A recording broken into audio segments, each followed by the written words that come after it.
This video was brought to you by Brilliant. On Wednesday, the Chancellor of the Exchequer, Rachel Reeves, announced her budget, with her stressing the difficult financial situation that the UK finds itself in, and stressing that now is not the time to start lowering taxes. Notably though, she also didn't announce much extra spending for public services, something that will concern many, but particularly those in local government. The issue is that since 2018, no fewer than 11 Section 114 notices have been issued, which is essentially when a council announces that they've gone bankrupt, with 7 of these notices being issued since 2021.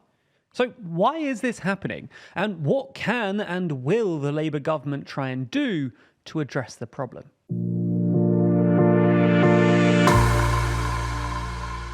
Before we start, if you haven't already, please consider subscribing and ringing the bell to stay in the loop and be notified when we release new videos. Now, the first thing you really ought to note when it comes to this issue is that councils can't actually technically go bankrupt. Instead, they file Section 114 notices. These notices, which are issued by a council's chief financial officer, mean that the council is no longer allowed to commit to any new spending and must either cut spending, ask the government for capitalisation directions, which basically means that they ask to sell off assets or property, or ask the government to reduce the services that they're legally bound to provide. In order to fully understand how a council could get this position though, we first need to understand how a council is funded. Essentially, they're funded in 3 different ways. The first is via council tax. Broadly speaking, councils can decide how much they want to charge, with one notable caveat. The Localism Act of 2011 points out that councils cannot raise council tax by more than 3% without a referendum, or 5% if it's to pay for social care. Understandably, very few councils have even attempted this. Only one such referendum has been held, in Bedfordshire back in 2015, where around 70% of voters rejected the tax rise. The second way that councils can get money is via business rates.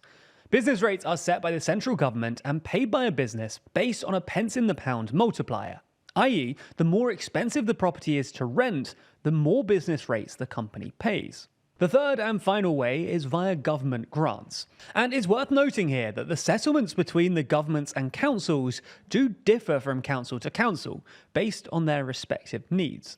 Now, it's this third element that's caused councils the most problem. You see, the first main financial issues for councils in recent years has been a decline in spending power. The National Audit Office found that the total spending power of councils has fallen by 26% between 2010-2011 and 2020-2021. Dig a little deeper and you notice something quite interesting. The spending power of government funding has fallen by 52.3% in this time period, and that's a massively significant decline.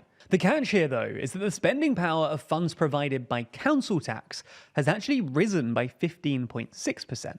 What this means is that the overall 26% decline in council funding is entirely the result of government funding, and is actually softened by the rise in spending power provided by council tax. Now, the House of Commons Library, which has also conducted a similar analysis, found that the decline in spending power from government funding has affected all kinds of councils. And that, while there has been an ever so slight increase in the last couple of years, overall spending power has declined by roughly 50% in all types of councils from 2015-16 to 2024-25. Now, all of this would already be bad news on the surface, even if council expenditure had remained static in this time period. The thing is though, it hasn't. In the UK, local councils are responsible for providing social care to those who can't afford it for themselves. So if you're disabled or have an illness that means you require practical assistance, and you have savings of less than £23,250, then councils are required to step in and provide assistance. And the problem is that between 2010-11 and 2019-20, the number of those aged over 85 has increased 25%. As a result of this, demand for adult social care has increased significantly. Similarly, demand for children's social care has also increased, largely as a result of more children being taken into care. In fact, the number of children being taken into care increased by roughly 3 times the rate of population growth.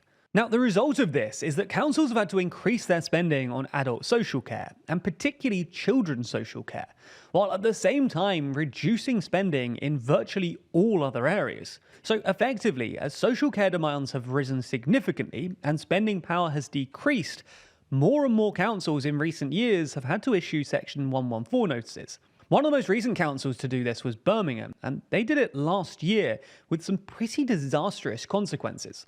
The council had to find ways to cut spending by about £300 million across the board. As a result, some adult and children's social services were cut, flood defences were reduced, highway maintenance funds were cut, 600 jobs were lost, libraries were closed, bin collections were reduced, and they even dimmed street lights in order to try and save cash. This was all alongside a tax rise of 10%, which was uniquely agreed by the government in order to avoid a referendum. Now, the situation in Birmingham is extreme, especially as it was partly caused by a huge equal pay bill and an £80 million overspend on an IT project. But it highlights issues that councils are having across the country. In fact, only a couple of weeks ago, the Local Government Association pointed out that 1 in 4 councils expect that they will have to apply for emergency government bailout assistance in the next 2 financial years. So what can the new Labour government do to fix this problem? Well, the most obvious solution is to provide councils with more money.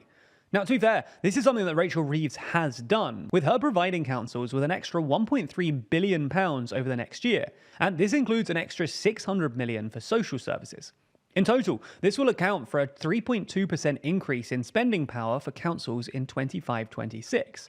While some will applaud this move, others will claim that it simply isn't enough. The Local Government Association predicted that councils will face a £2.3 billion spending gap next year, which will rise to £3.9 billion in 26-27. However, even aside from this, the problem isn't so much how much councils are given each year, it's how and when they find out. Councils have effectively had to go cap in hand to central government year in, year out to try and secure enough funding to maintain their current public services. What's needed then is a multi-year funding strategy. In the run-up to the election, this is something that Labour promised to do. However, as a Treasury insider told the New Statesman, this was deemed too complicated to do immediately after coming to power. Instead, the government is planning to draw up an English devolution white paper, which aims to work with councils to move to simpler structures that make sense for their local areas. So it seems that the Labour government has opted not to tackle this issue immediately, and has instead kicked the can down the road a little. Now, as a TLDR viewer, it's clear you have a thirst for learning. Now, if you want to continue your learning journey, you really should check out Brilliant. Brilliant is the online learning platform where you learn by doing, with thousands of interactive lessons in maths, data analysis, programming, and AI.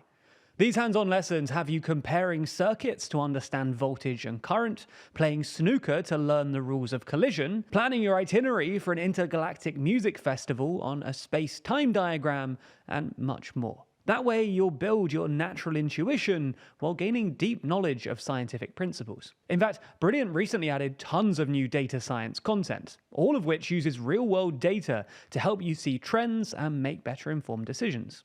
And don't worry, you don't need to be a world-renowned scientist to understand these courses either. Brilliant's courses are designed for learners of all levels. Find out more and try everything Brilliant has to offer for free for a full 30 days by visiting brilliant.org/TLDR or clicking the link in the description. You'll also get 20% off an annual premium subscription by clicking our link. Thanks for your support, and thanks to Brilliant for sponsoring this video.